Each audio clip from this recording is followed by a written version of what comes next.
So he's powerful and he's in the winning position, and a mighty position.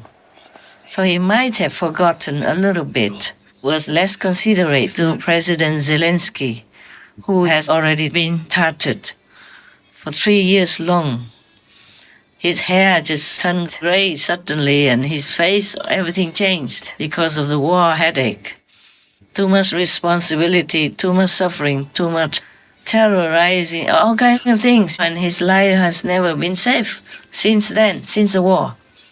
When people are already down on the floor, we should not kick them anymore.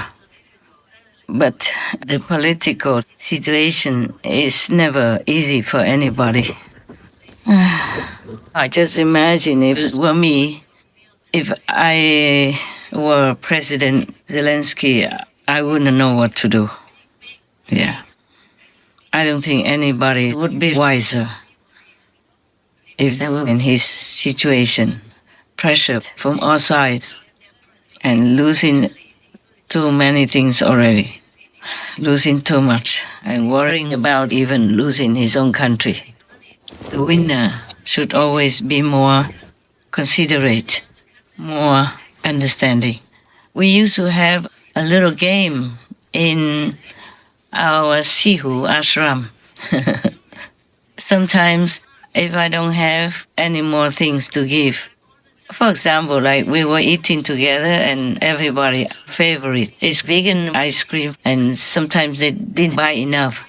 Everybody had one already, just that sometimes I let them have more.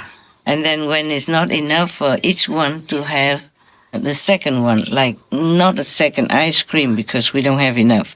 Only one ice cream left for the last two people. For example, then I tell them they have to do this game like, 1, 2, 3, rock, paper, scissors. And then one person, of course, has to lose. In this game, always one person has to lose. So after one of the nuns lost, I told the winner, I said, okay, the loser can have the ice cream. Everybody was surprised. But why? The winner should take the ice cream. The last ice cream, I said, no.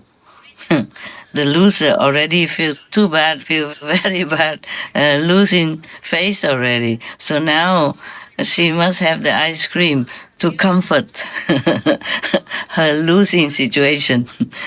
So, okay, everybody laugh and give in, but like it or not, I give it to the loser. It was just our game. In political warfare, it's probably different than just ice cream. At least it's just a joke for you. Thank you.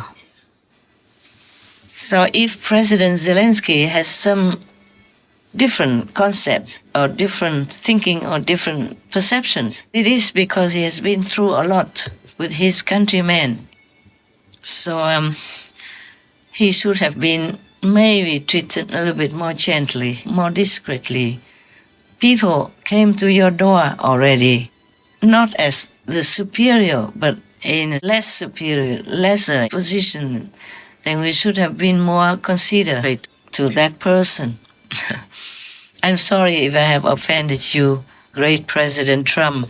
I'm your fan, you know that. I've been supporting you in different ways, whatever way I can, directly and indirectly. So forgive me if I offended you, but I'm known for straight talk, yeah? I don't side with President Zelensky. I just understand him and sympathize with his position and his countrymen. I wish that country the best and the quickest possible peace.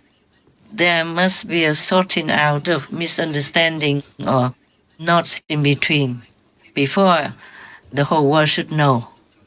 His country is already in big turmoil and sorrow, and he is not in a strong power position. He's been begging from door to door different countries to help his country. So we probably should have more sympathy. When somebody is already in a worse position, we should not hurt him more. He is not alone. He represents his country.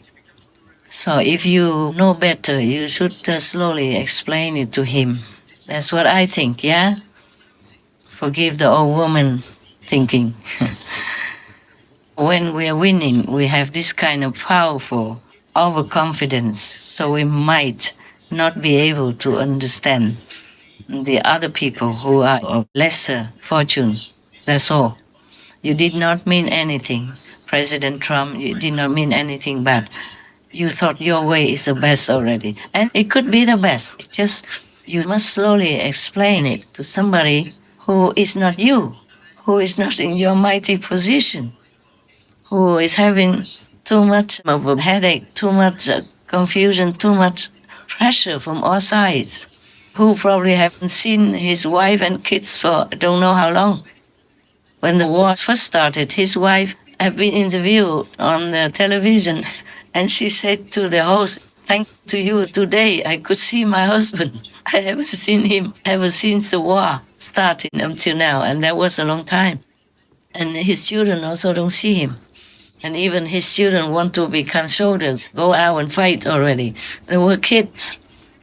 Родина вже ж, як і всі українські родини, зараз роз'єднана.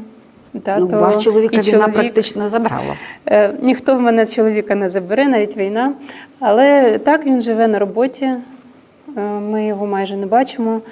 2,5 місяці ми взагалі не бачилися, так? Спілкувалися тільки телефоном. Зараз у нас було кілька можливостей побачитися. І я вам також вдячна за цю можливість, тому що ми зараз проводимо час разом. Побачення в ефірі. Побачення в ефірі, так. Дякую вам. Це така, знаєте, чудова нагода попити разом чаю. Прокинулася від дивних звуків за вікном, як усі, мабуть. Темна була ж майже ніч тоді, і я дивлюся, що Володимира поруч немає. Я пішла до сусідньої кімнати, знайшла його, він вже був одягнений в костюмі, але без краватки. Ну, вже ж я зрозуміла, що, запитала, що відбувається, він сказав, тільки почалося.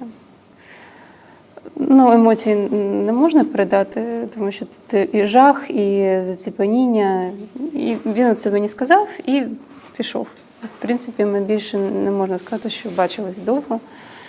І, чесно кажучи, я розумію, що як наскільки в той момент він був як натягнута струна, ми всі одразу зрозуміли, що в принципі, життя змінилося назавжди. І от тепер я живу тим, коли він мені нарешті скаже, ну все, скінчилося.